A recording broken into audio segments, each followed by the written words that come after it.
cave felt alive. I remember the first time we climbed down into that cave, the air thick and damp, smelling of wet stone and something older, something almost like decay but not quite. The entrance was narrow, just wide enough for one person at a time, and I could feel the cold seep through my jacket before we even made it inside. My friends were joking about it being haunted or cursed, but the humor didn't reach me. The moment I crossed the threshold, the world outside fell away, leaving only the echoing drips of water and the faint hiss of wind rolling through some far-off passage. My headlamp barely cut through the black. Light seemed to dissolve against the walls as if the stone itself absorbed it. Every sound I made, footsteps, a cough, the rustle of my pack, returned to me warped and distant, bouncing around corridors I couldn't see. We moved carefully at first, crawling through tight shafts where the walls pressed against our shoulders and knees. The slick rock made every step precarious, and I kept a hand pressed against the stone, half to steady myself, half to keep in touch with the only thing that felt real. The further we went, the narrower the passage became, forcing us to shuffle and crouch.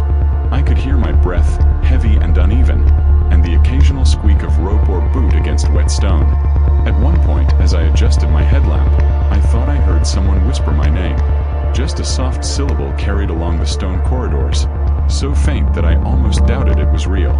I turned quickly, shining the light down a side tunnel, but there was nothing. My friends laughed it off, teasing me for letting my imagination run wild, but I couldn't shake the sensation that something had called to me. It wasn't a voice as we know it. It was a pressure, a nudge against my mind, quiet and insistent, like the air itself wanted me to notice. We pushed further, the shafts giving way to low ceilings and uneven floors. I remember scraping my knees more than once and the sting of cold water dripping from above. My friends were grinning, making light of the fear we all felt. Still, I could tell they were nervous too. The way they glanced over their shoulders, the occasional pause, almost waiting for something. The cave had a way of getting into your head. Every shadow felt deliberate. Every echo seemed to follow a rhythm that wasn't ours. I felt it first as a presence, just beyond the edge of my light. Something was there, cold and still patient. I couldn't see it, but I could feel the weight of it in the air, pressing, watching. I tried to speak, to call out to it, or maybe just to reassure myself, but my voice caught in my throat. My words seemed swallowed by the stone. I remember my hand shaking as I adjusted my pack and tried to keep my mind rational, repeating to myself that it was just nerves, just acoustics, just the mind playing tricks. But it wasn't. The hair on my neck stayed raised. Every step we took, I felt it closer, a silent accompaniment to our fumbling progress. Occasionally, a drop of water would fall from the ceiling, pinging against stone, and I swear I could hear it land somewhere else too, somewhere it shouldn't. We came to a chamber, wider than anything we had seen before. The ceiling arched up, stalactites dripping slowly into tiny pools on the uneven floor. I thought we might have found some kind of resting place, a pause before continuing. But the silence was oppressive, too complete, and I couldn't shake the sensation that we had been expected. My friends spread out cautiously, testing the walls, inspecting small crevices. I stayed near the edge, my light sweeping the chamber, and then I saw it, or thought I did. A shape, darker than the darkness around it, just at the edge of vision. I spun my light toward it, and it was gone like it had never existed. My pulse spiked, and for a moment I thought I might throw up. We continued, crawling through passages barely wide enough for our shoulders, and I started noticing things I hadn't before. Scratches along the walls, tiny, deliberate, almost like tally marks. Small piles of stones, stacked carefully, in places no human hand would need to touch. I tried to point them out, but my friends brushed them off, attributing them to erosion or random chance. But the feeling persisted that something, or someone, had left those marks deliberately. I felt watched, monitored, as if the cave had a consciousness older than our presence, and we were intruding. Hours passed, or maybe minutes. Time was impossible to gauge. Our flashlights flickered, the batteries growing weak, shadows lengthening and shrinking like living things. Then I felt it again, a brush against my shoulder, cold and fleeting, almost like someone had passed through the air beside me. I jerked around, but there was nothing. My friends hadn't noticed. I whispered that I thought we should turn back, but their enthusiasm was undeterred. They were laughing nervously, trying to shake off the creeping dread, but I knew they felt it too, somewhere deep down. At one point, I stumbled into a narrow shaft and had to lower myself carefully, feeling the cold stone bite at my palms. The sound of water dripping echoed endlessly, bouncing off walls we couldn't see. And then it came again, the whisper. My name, almost tender, almost familiar, sliding along the stone and curling around me. I froze, my hands gripping the rock. My mind screamed to run, to climb back the way we had come, but my legs refused to obey. I felt a presence behind me, still, patient, like the cave itself had extended a finger into my soul. I didn't dare call out again. Eventually, we found ourselves back near the entrance, the light from outside spilling in like a promise. The cave, in that moment, seemed almost peaceful, as if nothing had happened. But the sense of unease didn't leave me. I remember staring back into the dark opening, feeling a pull, a silent demand that I never understood. Even now, years later, I can still hear that whisper in the corners of my mind, late at night when the world is quiet and I'm alone. I hear it in the rustle of wind against the trees, in the drip of water from the eaves of my cabin, and I feel the weight of that presence, just beyond my sight. I've tried to convince myself that it was imagination, the result of fear and fatigue. But I know better. I've explored enough caves, been in enough dark corners of the mountains, to recognize the difference between the ordinary and the other. There's something down there that watches, that waits, and I carry it with me now. The narrow shaft isn't just stone and shadow. It's a reminder that some places are older than memory, older than language, and they remember you long after you leave. Even writing this, I can feel the cold pressing against my spine, hear the soft murmur of my name just at the edge of hearing. I don't seek it out, but I know that if I ever return, I won't be alone. Something is there, patient and silent, and it has learned my name. And though I've never seen it, touched it, or fully understood it, I know it exists. The cave is not just a place. It is a presence, a witness, and perhaps a predator. I do not speak of it often. Few would believe me, and I do not wish to be labeled insane. But the whisper has followed me out of the darkness and into my waking life. A quiet reminder that some encounters cannot be left behind, no matter how far you run. I don't even know where to start with that night. We had been mapping a series of caves deeper in the Blue Ridge than any of us had ever gone before, and I think none of us really knew what we were getting ourselves into. The entrance itself was unremarkable, just a dark hollow tucked between two ridges, but as soon as we stepped inside, it swallowed all the light, all sound, and most of our confidence. The air was damp, almost oily, and it clung to your skin in a way that made your hair stick to your forehead. The first few steps were easy enough. The cave widened into a small tunnel, the walls jagged but nothing too difficult to navigate. Our flashlights bounced weak beams over the damp stone, illuminating the occasional scrawl of minerals or a trickle of water making its way down the walls. It wasn't until we entered the cavernous room that things started to feel wrong. The space opened up wider than I expected, a hollow bowl of darkness with pools of black water reflecting the dim circles of our flashlights. I remember thinking how beautiful it was in a way, the way the water swallowed our reflections whole, and the way the ceiling arched up, so high that the echoes made everything sound multiplied, stretched thin like the room itself was breathing. Shadows flickered along the walls as our lights wavered, the beams bouncing against stalactites and rocks in a dance that made my stomach turn slightly. Then I heard it. At first, I thought it was my own footstep bouncing back off the walls, or one of my friends joking. But it was too regular, too precise. Behind us, I could hear someone else walking, soft, deliberate, matching the rhythm of our steps exactly. I froze for a moment, straining to hear over my own heartbeat. The sound continued, never faltering, never rushing, always just a step or two behind. I called out, laughing nervously, and my friends, laughing too, said it was just the cave playing tricks, echoes that moved differently depending on where you were standing. I tried to believe them, tried to convince myself, but the footsteps didn't echo, they followed.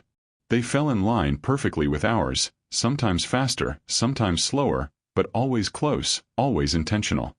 I started to feel the cold of the water more acutely, or maybe it was the cold sliding into my spine, creeping down like a living thing. We pressed on, moving slowly across the uneven floor, our flashlights cutting slices through the black. The pools of water reflected the light, but it was hard to gauge depth. I slipped once and my knees hit the slick stone, and the sound behind us continued unfazed, a mirror of my stumble, matching exactly the rhythm of my next step. My friends were quieter now, and I could see their faces pale in the light of their headlamps. No one spoke except for the occasional tentative "Did you hear that?" whispered into the cold, damp air. I could feel my chest tightening, every breath short and shallow, but still the footsteps followed. It felt like hours, though it couldn't have been more than 20 minutes before the next thing happened. My flashlight flickered, sputtering like it was running out of battery, and in that brief darkness I could feel the space behind me like it had grown closer. I could sense something there, something not fully seen, not fully imagined, pressing into the shadows. The cave was alive somehow, or perhaps it was the sense of being watched that made it so. When the light came back, I thought I saw movement, something darker than the darkness around it, just at the edge of vision. I spun my light toward it, but there was nothing. My friends claimed they saw nothing, and I wanted to believe them, I really did, but my gut told me differently. The deeper we went, the more the air seemed to weigh on us, thick and slightly sweet, like rot, but not quite. The ceilings lowered, forcing us to stoop, and our echoes bounced strangely, distant and close at the same time. Every time we thought we had left the strange steps behind, they returned, the same soft pattern, as if whatever it was enjoyed the game, or was learning from us. I remember thinking about turning around, about running straight back, but something stopped me, a part of me that wanted to see it, to know what was following. At one point, we came to a narrow ledge with water below. I carefully inched along it, the slick rock threatening to make me fall in, when I heard it again. Not a footstep this time, but a shift, a subtle scrape of rock, almost like someone had crouched just behind the darkness. I froze, listening, my fingers gripping the ledge until my knuckles turned white. I tried to speak, but my voice caught. My friends were ahead, not noticing, or maybe pretending not to, and I wanted to yell at them to stop, to turn back, but I couldn't. We eventually found the exit, or at least what we hoped was the exit. Sunlight streamed faintly in from a thin opening, just enough to make out shapes beyond the cave mouth. As we approached, my friend paused, her light sweeping the cavern one last time. She swore she saw a figure standing at the far end, frozen, motionless, just watching. I wanted to laugh it off, wanted to rationalize it as a shadow or a trick of the light, but there was something in her voice, something that made the hair on the back of my neck rise. I didn't argue. None of us did. We stumbled out of the cave without another word, silent except for the uneven slap of wet boots on the forest floor. We didn't speak until hours later, huddled around a fire in the cabin we rented for the weekend. Even then, the memory clung to us, heavy and insistent, like smoke that refuses to dissipate. Every one of us felt it, the echo of footsteps following, sometimes in rhythm, sometimes just outside our hearing, always close enough to make your stomach tighten. It wasn't just fear. It was something deeper, like a stain on your mind, a mark that lingers no matter how far you go. Sleep didn't come easy that night. I could hear it in my dreams, the same soft steps, the same mirrored rhythm, just behind me. I woke more than once, sweating, heart hammering, convinced I could hear them in the darkness of the cabin. My friends fared no better. Even in daylight, when rational thought should have overridden memory, there was a weight, a pressure in the chest that would not lift. It took me months to return to any cave at all, and when I finally did, it was under careful, controlled circumstances, guided by people who had explored the area for decades. Nothing ever followed me that time. Nothing ever mirrored my steps. But I carry that memory, the soft echo that was never mine, the feeling of eyes in the shadows, even now. I think about it sometimes when walking alone through the mountains, when the wind shifts in the trees, or the creek splashes over rocks. That echo has a way of coming back, reminding me of that one night, that one cavern where something followed and watched, perfectly silent and patient. I don't know what it was, or if I want to know, but I do know that I will never walk through a cave in the Blue Ridge Mountains without hearing footsteps behind me, soft and deliberate, just outside my light. And I don't think I will ever forget the way that presence made the darkness feel alive, like it was aware of every movement, every breath, every hesitation.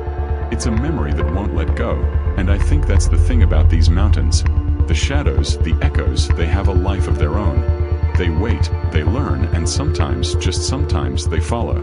Even now, years later, I can remember every detail.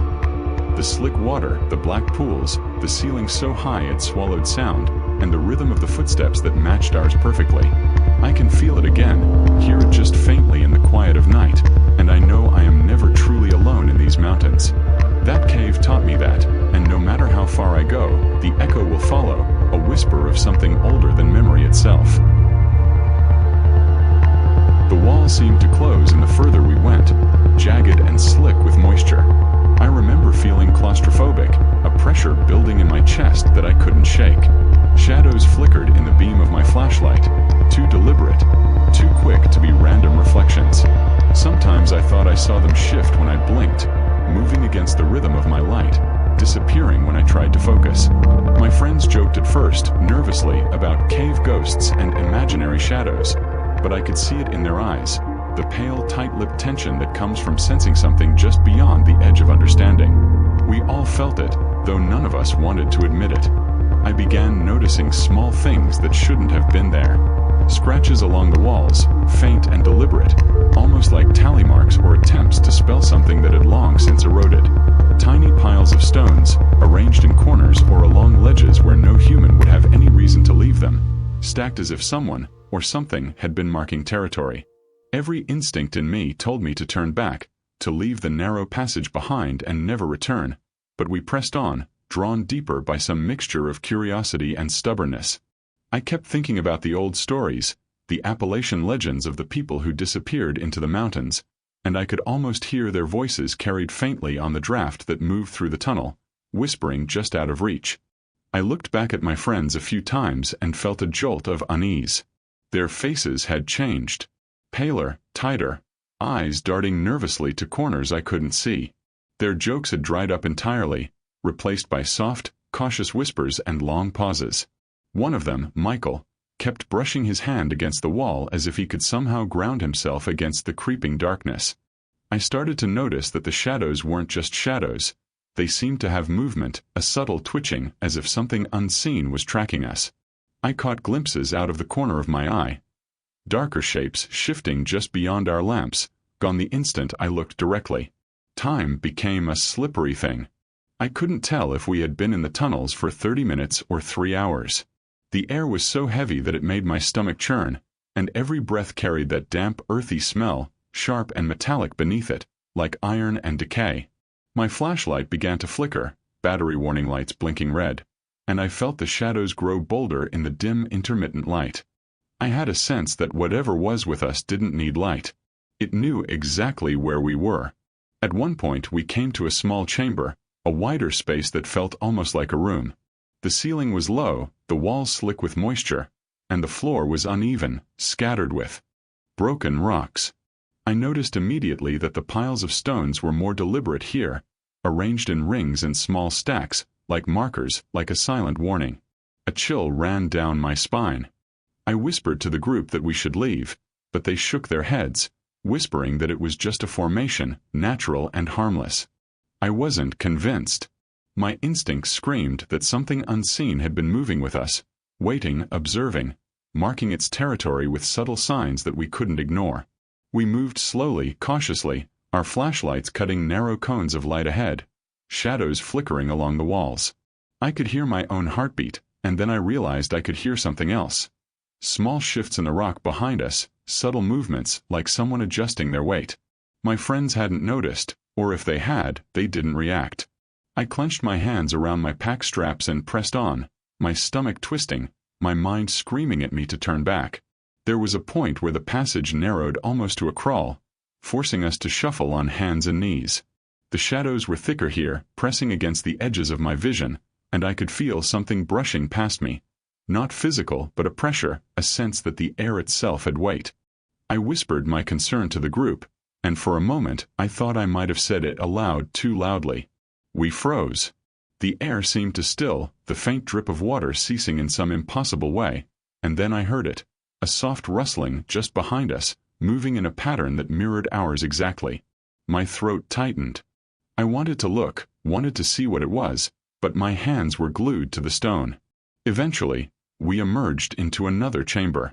The ceiling arched high above us, the walls slick with condensation, the floor uneven. There was a small pool of water reflecting the weak light, and I thought perhaps this was the end of the strange occurrences. But even here, the shadows moved in ways that defied explanation. They weren't random. They flickered with intention, darting from corner to corner when our lights passed, vanishing when we tried to pinpoint them. I began to whisper, softly, that perhaps we should turn back entirely, but the thought felt heavier with every second. The tunnel seemed to pulse with a life of its own, breathing around us, feeding off our fear. Finally, after what felt like endless winding passages, we found the way back to daylight. When we emerged, the forest greeted us with its usual calm. Birds calling, wind rustling through the trees, but none of us spoke. Not immediately. We stumbled down the slope, boots heavy with mud, hearts still racing. I looked at my friends and saw the same hollow expression I felt mirrored in their eyes. We had brought something with us from the darkness, some piece of the cave that had touched us and would not let go. Even now, years later, the memory lingers like a stain. I can recall the smell of the damp stone, the weight of the shadows that pressed against the edges of our vision, the way our own movements seemed tracked and mirrored. Sometimes, when the night is quiet and the wind falls just right, I swear I can hear the faintest shift behind me, the subtle echo of movement in a darkened corner, and I am transported back to those tunnels.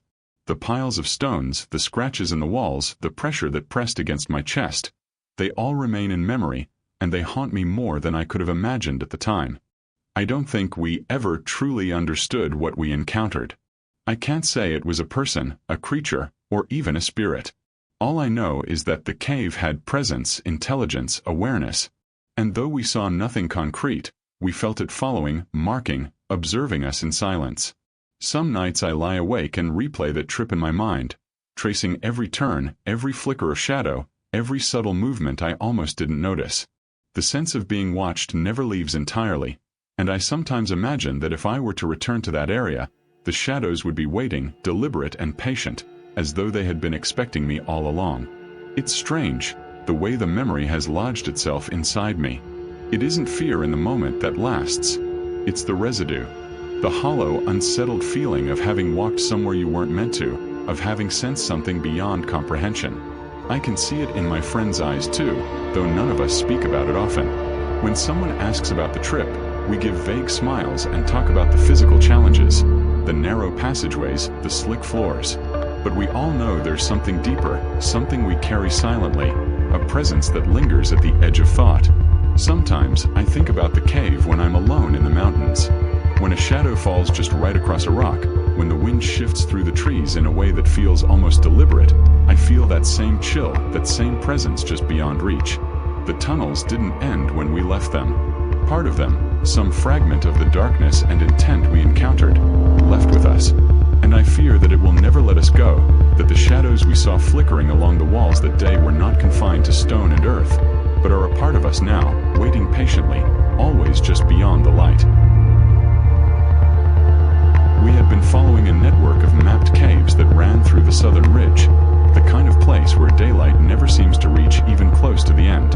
Our headlamps cut narrow slices of light into the darkness, illuminating walls slick with moisture and veins of minerals that caught and fractured our beams. The air was thick, heavy with dampness and the faint smell of earth that had been closed off for centuries.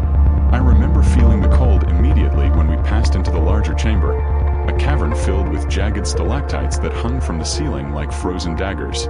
Water dripped from them in a constant rhythm, each drop plinking into pools below, echoing in a way that made it feel alive, like the cave was breathing in time with us. At first, it was quiet except for our own footsteps. The echoes of our boots on wet rock and the occasional splash from a careless step seemed to multiply unnaturally, bouncing back from every corner, every recess. I was trying to focus on the formations, tracing the shapes of the stalactites and stalagmites, when it happened. A sharp, cold breath grazed the back of my neck. I jerked, spinning around with my flashlight, and saw nothing. My friends, slightly ahead, glanced back at me with grins, teasing, calling me jumpy, but I couldn't shake the chill that had slithered along my spine. It wasn't just cold air. I felt a presence, patient and unseen, almost measuring our progress, stalking our slow steps through the chamber.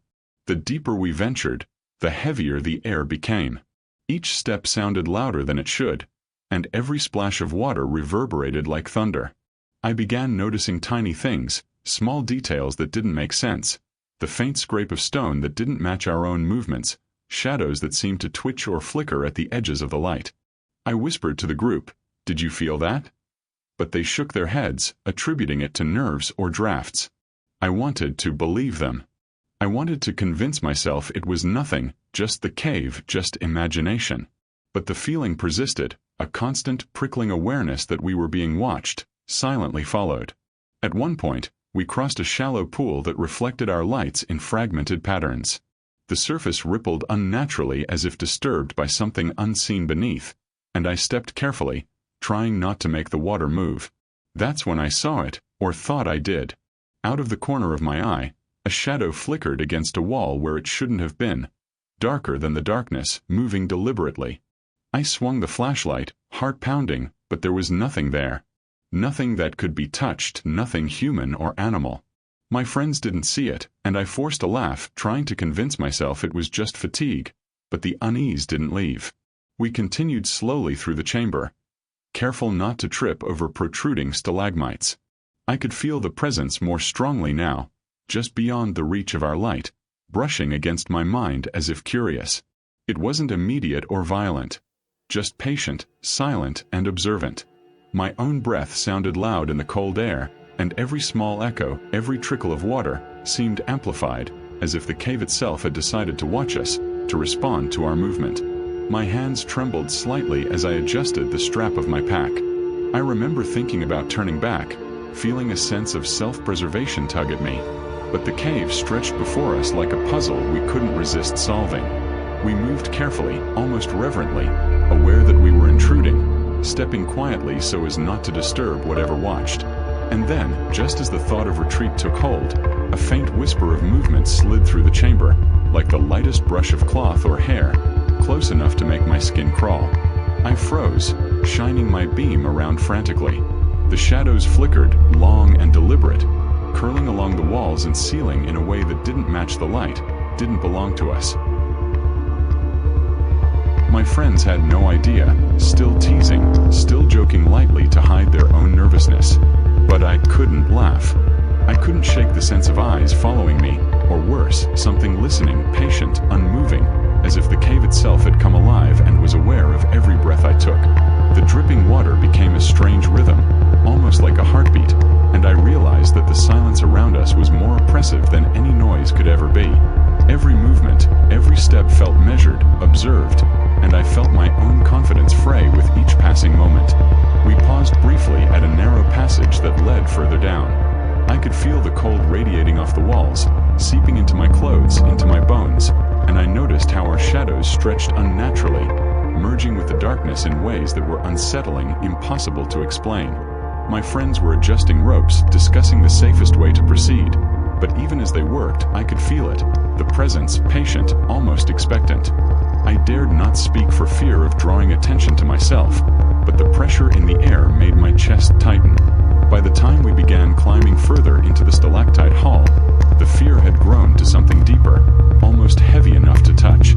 I started noticing small anomalies, scratches on the stone that were too deliberate to be natural, faint piles of rocks tucked into corners where no one could see them, almost like markers or signs. The feeling of being watched intensified. Sometimes I thought I glimpsed movement, a shadow flickering against a stalagmite or sliding across the floor, always just beyond the range of our flashlights. My hands ached from gripping ropes, my muscles tired from crouching, yet I couldn't stop scanning, couldn't stop trying to find what was there, even though I feared discovering it.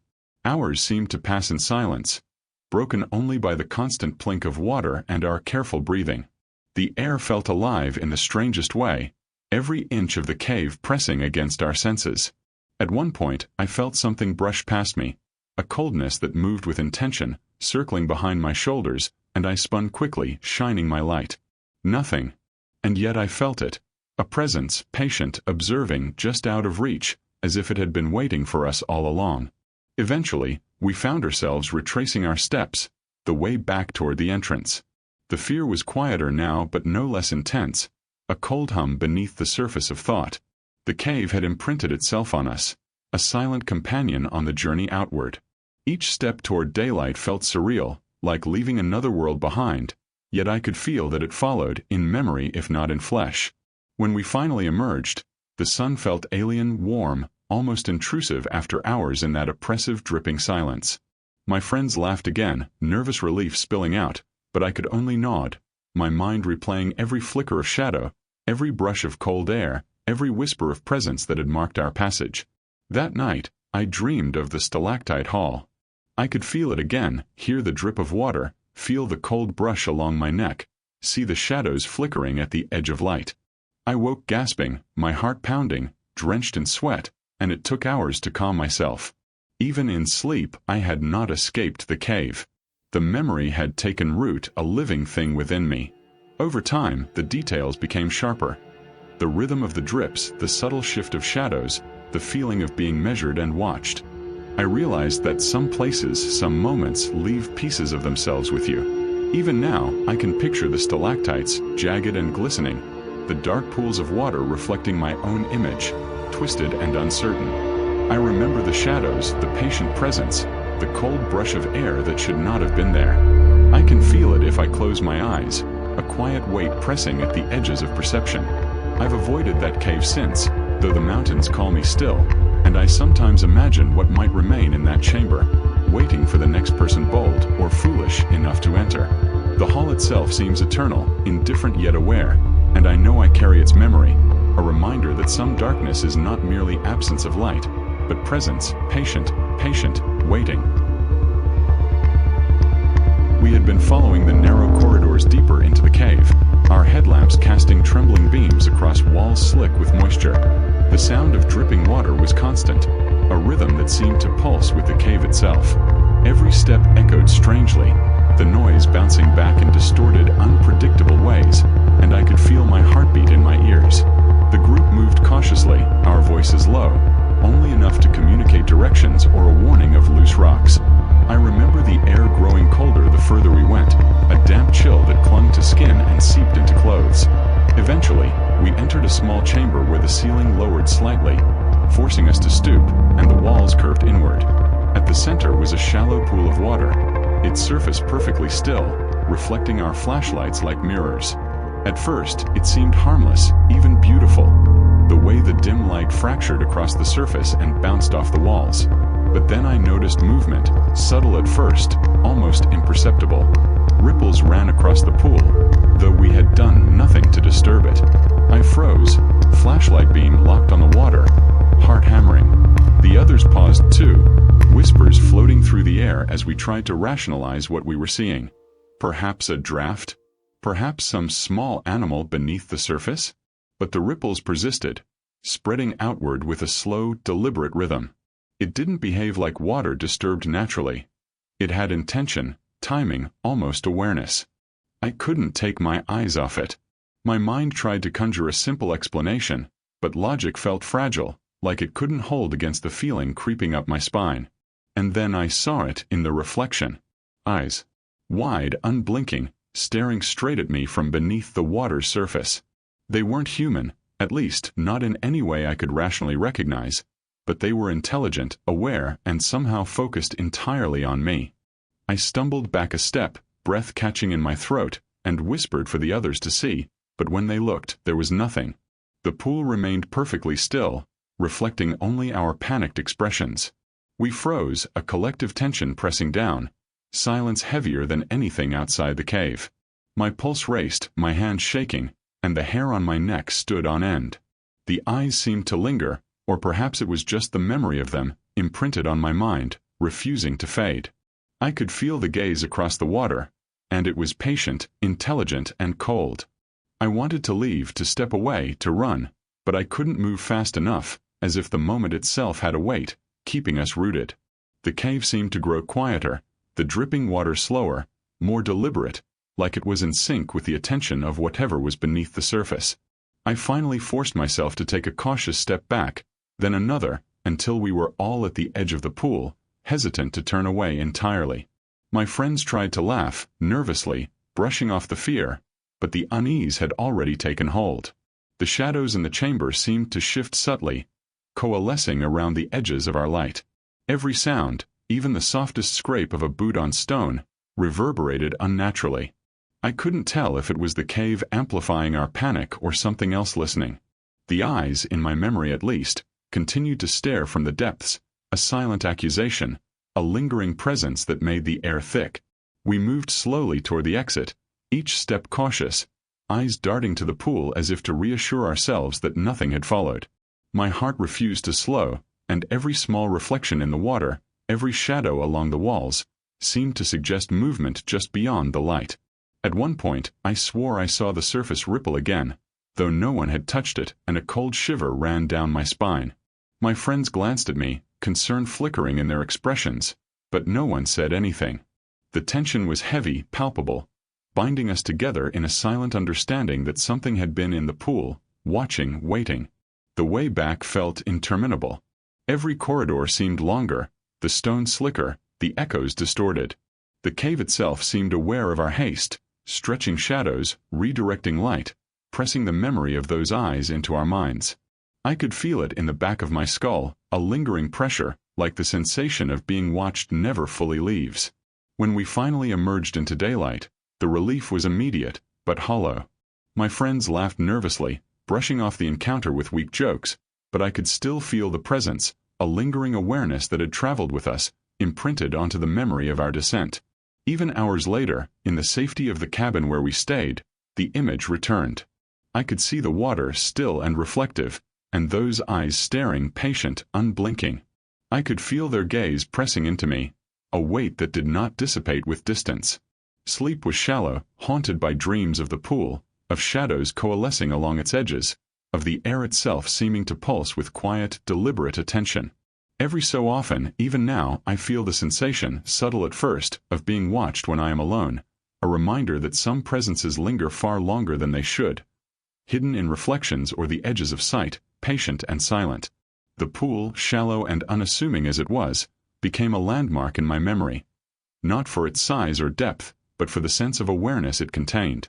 It was alive in a way that the cave, the walls, and the dripping water were not, aware of us, observing, recording our presence. I cannot explain it rationally. I have tried countless times, attempting to attribute it to light, reflection, nerves, or imagination. But I know what I saw, and more importantly, what I felt. The eyes, unblinking and patient, remain with me in memory, a weight that surfaces at the edges of thought, reminding me that the caves hold more than stone, more than shadow. They hold something patient, deliberate, and unyielding. Even now, when walking alone in the woods or near streams that catch the sun at a certain angle, I feel the pull of that moment, the memory of those eyes staring from beneath the water. I remember the ripple, subtle yet deliberate, the weight of anticipation in the air, the oppressive silence that pressed on us while we stared. My friends no longer talk about it, yet I know the memory remains with them too, quiet and unspoken, lingering at the edges of thought. Some things leave marks that time cannot erase, and that shallow pool, with its still water and patient eyes, left a mark on me that I feel every time I close my eyes in quiet. I have returned to other caves since, careful and measured, but none have the same still, silent chamber, the same reflective pool that seemed to observe, anticipate, and remember. It's not a presence that seeks to harm, it doesn't strike or shout, but it leaves an imprint, a subtle awareness, a patient observation that stays with you long after the light has faded. That night, the pool taught me something I cannot unlearn. The mountains hold memory, the caves remember, and sometimes, in still water, eyes wait, patient, unblinking, watching, holding their knowledge close. We had thought we knew the way. Hours earlier, we had carefully marked turns, counted steps between chambers, memorized the angles and curves of the tunnels. Yet as we began retracing our path toward the exit, everything felt wrong. The familiar turns twisted into angles that made no sense, the corridors narrower or wider than they had been, the walls seeming to lean closer with a subtle pressure. It was the kind of shift that starts small, a flicker of unease at first, like a shadow in the corner of your eye, and then grows into something undeniable. Every time I turned a corner, I expected the way we had come to be waiting for us, and yet it wasn't. Panic began to rise almost imperceptibly, a creeping tension in the chest, the kind that tightens the throat and makes your hands clammy.